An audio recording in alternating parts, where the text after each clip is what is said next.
En 1892, la casa de un asesino de niños en Argentina cambia para siempre la forma en que la policía identifica a los asesinos. Fue a la escena del crimen en busca de cualquier evidencia que pudiera indicarle lo que había sucedido. El avance, la identificación de huellas dactilares, un método infalible para confirmar un asesino.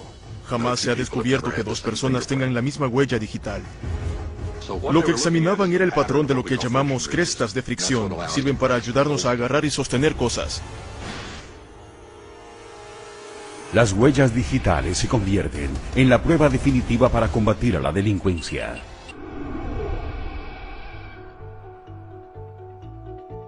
Durante un siglo, las huellas dactilares han sido el patrón de oro de las ciencias forenses, y con buen motivo. Las huellas dactilares son una de las primeras características que se desarrollan adentro del vientre. La presión a través de la superficie de las manos y el ritmo del crecimiento de los dedos influencia la formación de patrones en las yemas de los dedos. Con tantos factores en juego, las huellas de todos son únicas. Incluso las de los gemelos idénticos. Las huellas dactilares se forman más o menos en la semana 24 del desarrollo, y aunque este patrón de colinas y valles crece con el tiempo, la forma en sí sigue siendo la misma desde el vientre hasta la tumba. Mientras esa consistencia ha hecho que las huellas digitales sean una herramienta clave para la aplicación de la ley, su propósito evolutivo real es mucho más básico: ayudarnos a agarrar objetos. La función que tienen es para ayudarnos a levantar las cosas. La fricción tridimensional de las cordilleras nos permite levantar fácilmente las cosas. Cuando estas crestas abultadas en nuestros dedos hacen contacto con algo, ellas dejan una impresión duradera. Las huellas dactilares han fascinado a las personas durante siglos.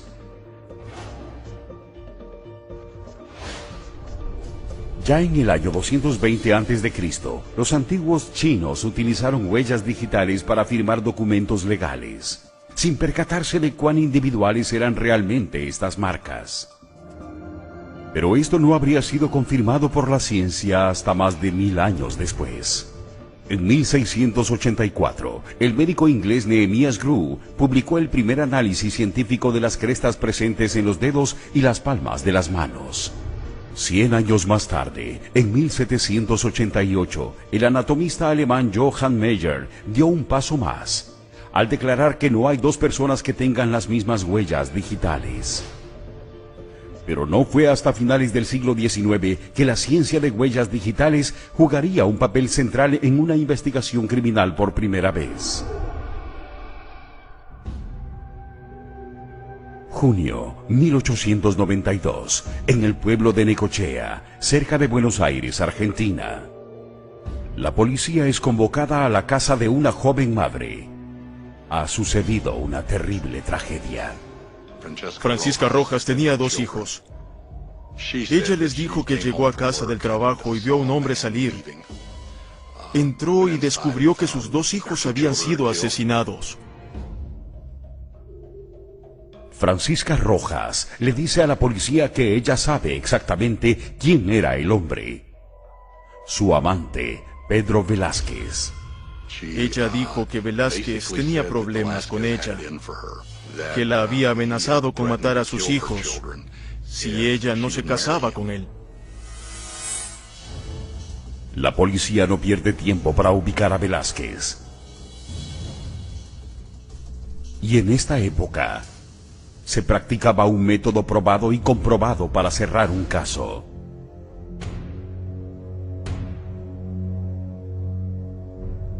Amedrentar y cuestionar al sospechoso hasta que confesara. Las preguntas no eran muy amables.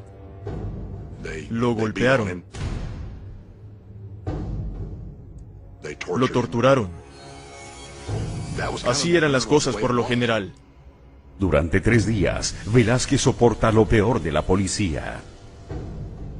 Incluso hasta lo hundieron en agua para asustarlo. Hay una técnica llamada submarino en la cual te hunden en el agua.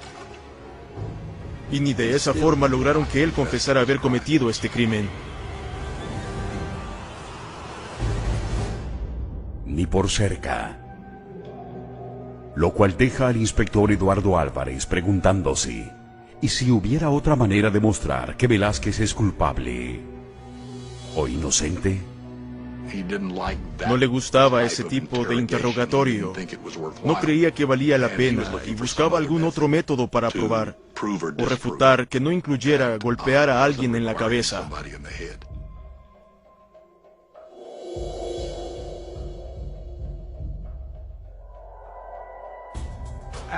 Álvarez fue a la escena del crimen en busca de cualquier evidencia que pudiera indicarle lo que había sucedido. Busca en la casa, que está repleta de cosas, con la esperanza de encontrar alguna pista que la policía puede haber pasado por alto.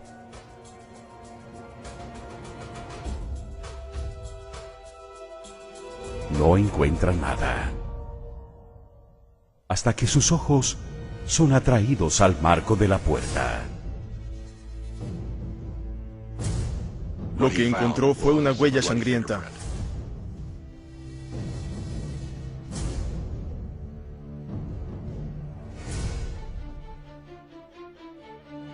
Rojas le había dicho que cuando llegó allí y encontró a sus hijos, no los tocó, no tocó nada en la casa, solo huyó. Lo cual solo puede significar una cosa. Quien haya dejado esta impresión fue probablemente el asesino. Álvarez no es un experto en anatomía, pero se pregunta, ¿podría hacer coincidir esta huella digital a la de la mano del sospechoso? Es una idea revolucionaria y en este momento es imposible saber si funcionará. No habían técnicas de desarrollo, nada de quitar el polvo, ni cámaras de huellas dactilares como tenemos hoy en día. Así que hizo lo mejor que pudo. Cortó el marco de la puerta. Nunca antes se había comparado una huella dactilar de una escena de crimen con la de un sospechoso en custodia policial. Era una idea revolucionaria con un resultado sorprendente. En la Argentina del siglo XIX, el inspector Eduardo Álvarez está sobrepasando los límites de las ciencias forenses. Tiene la esperanza de probar si un sospechoso de asesinar a 2 niños pequeños es culpable o no. Lo hará de una manera que nadie lo ha hecho antes. Mediante el uso de una huella digital sangrienta que dejaron en la escena del crimen. Se dio cuenta de que quien fuera que dejó esta huella allí era el asesino, porque nadie había tocado los cuerpos ni la sangre después. Si bien es cierto que Álvarez tuvo la intuición fundamental de que esto podía hacerse, él no tenía el conocimiento de las ciencias para probar su teoría. Afortunadamente conocía a alguien que sí tenía esos conocimientos. Su amigo y mentor, John Vucetich. Vucetich era un tipo interesante porque no era solo un oficial de policía, sino también un antropólogo. Así que era una especie de nexo entre la aplicación de la ley y la ciencia. El hombre perfecto para entender este tipo de evidencia. Había leído los libros de las personas que lo antecedieron, Foltz y Galton en particular. Así que estaba consciente del valor de las huellas dactilares. Vucetich había estudiado las impresiones dactilares durante años. Sabía que eran individuales, que no cambian en el transcurso de la vida y que eran piezas valiosas de información para la identidad de una persona. Pero esto era una investigación científica y no una tarea de detectives. La posibilidad había sido discutida hipotéticamente en la literatura. Sin embargo, en ese momento las huellas digitales nunca habían sido utilizadas para identificar a un criminal. Había un problema. En ese momento no existían herramientas para realizar esta tarea. No había una metodología establecida, ni un precedente que los guiase. El método moderno para levantar impresiones se desarrolló en el siglo XX. Fue cuando los detectives comenzaron a utilizar polvo negro, un polímero que se adhiere al rastro de aceites que dejan los dedos, y ponen en evidencia los detalles más finos de una impresión. Esta impresión podía entonces ser copiada en un pedazo de cinta adhesiva y analizada en un laboratorio. Es una técnica que aún se utiliza hoy en día. Pero en aquel entonces, Álvarez solo tiene una manera de utilizar la impresión como prueba. Es llevándola consigo. Literalmente. El siguiente paso es tomar una impresión de las huellas del sospechoso, de la única manera en que saben hacerlo.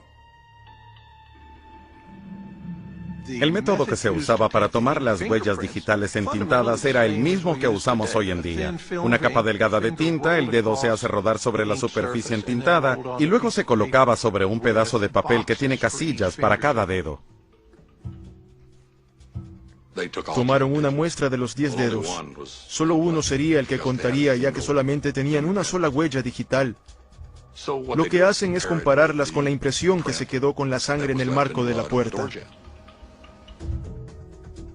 ¿Cómo sabrán con certeza si la impresión coincide? Lo que examinaban era el patrón de lo que llamamos crestas de fricción. Sirven para ayudarnos a agarrar y sostener cosas. La composición de las crestas de fricción es compleja. Hay todo tipo de líneas, círculos y puntos. Así que a Vucetich se le ocurre una manera de simplificar la clasificación de las huellas digitales, un método que aún se utiliza hoy en día. Cada huella digital está dominada por uno de 3 patrones primarios. El primero es un arco, que es como una tienda de campaña. El segundo es una curva, como la que se hace con la cinta de los zapatos. Y la tercera es una espiral, que luce como un remolino. Vucetich propuso la utilización de estos patrones como una herramienta de clasificación. Si 2 impresiones resultan ser de diferentes tipos, no es necesario continuar examinando, pero si son de la misma categoría, entonces vale la pena un examen más minucioso. En este caso, la impresión sangrienta y la de Velázquez son ambas del patrón de arcos. Así que Vucetich va un paso más allá y comienza a afinar los detalles más pequeños. Examinas los puntos individuales, las puntas de las crestas que se dividen, los puntos que aparecen. Las terminaciones de las crestas son los puntos en los cuales comienzan y terminan a medida fluyen a través del patrón. En otros lugares una cresta se dividirá en 2, lo cual se conoce como una bifurcación. Un punto es una cresta que es tanto larga como ancha. La composición única de estas características de cresta claramente distingue una impresión de otra. Vucetich pasa horas estudiando las 2 huellas, cresta por cresta, tratando de comparar los puntos, bifurcaciones y terminaciones de crestas. Examina estas características para compararlas en el mismo lugar y el mismo orden. Pero cuando más las examina, más cuenta se da que las huellas dactilares no coinciden. Si no es su impresión en la sangre, no hay nada más que lo vincule a la escena del crimen. La policía está asombrada. Si la impresión no la dejó allí Pedro Velázquez, entonces, ¿quién lo hizo? Utilizar las huellas dactilares para capturar a un criminal es aún una idea revolucionaria en la Argentina del siglo XIX. Los 2 niños pequeños de Francisca Rojas han sido asesinados y ella ha acusado a su examante. El inspector Eduardo Álvarez y su mentor John Vucetich han recurrido a las huellas dactilares para esclarecer la verdad. Las huellas de su principal sospechoso no coinciden con la huella que se encontró en la escena del crimen. A pesar que sea horrible pensarlo, pero la única otra persona que ellos saben que estaba en la escena es la madre de los niños asesinados, Francisca Rojas. Los investigadores convocan a Francisca Rojas de nuevo para interrogarla. Ella se aferró a su historia de que no tenía nada que ver. Todo lo que el inspector Álvarez tiene que descubrir si ella miente es comparar su huella con la de la escena.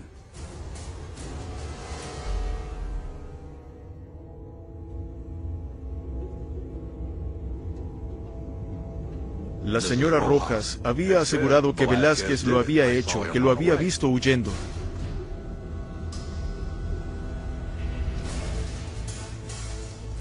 Pero esta vez, la ciencia tiene la última palabra. Y cuando comparan las huellas,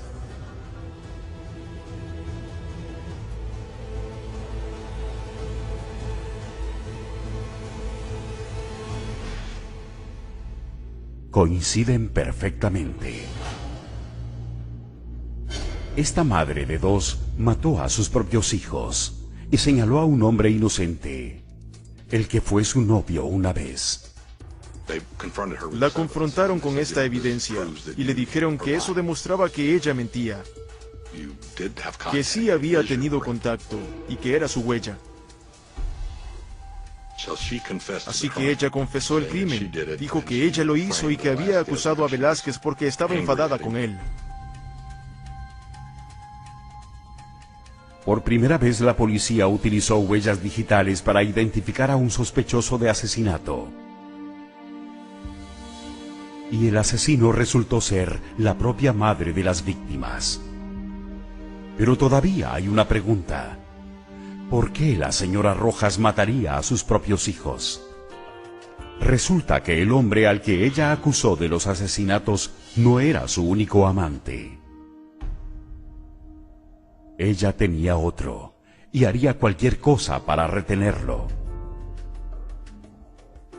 La verdad es que el caballero con el que salía le dijo que se casaría con ella si ella no tuviera hijos. Así que ella mató a sus hijos para no tener el impedimento y poder irse con su amante. Gracias a una sola huella con sangre, Francisca Rojas es condenada a cadena perpetua. Y una nueva era en la lucha contra el crimen ha comenzado. John Vucetich revolucionó la lucha contra el crimen mediante el establecimiento de un sistema científico para comparar y analizar los arcos, curvas y espirales que forman una huella dactilar. Fue la primera persona en llevar a cabo una identificación de huellas en un caso penal. Vucetich promulgó sus creencias y promovió su sistema entero. De hecho, en la mayor parte del mundo, su sistema fue el que se estableció, y en la mayoría del mundo aún se utiliza. Utilizado por primera vez en un pequeño pueblo en Argentina, la identificación de huellas dactilares se convertiría en una de las herramientas forenses más importantes en el mundo.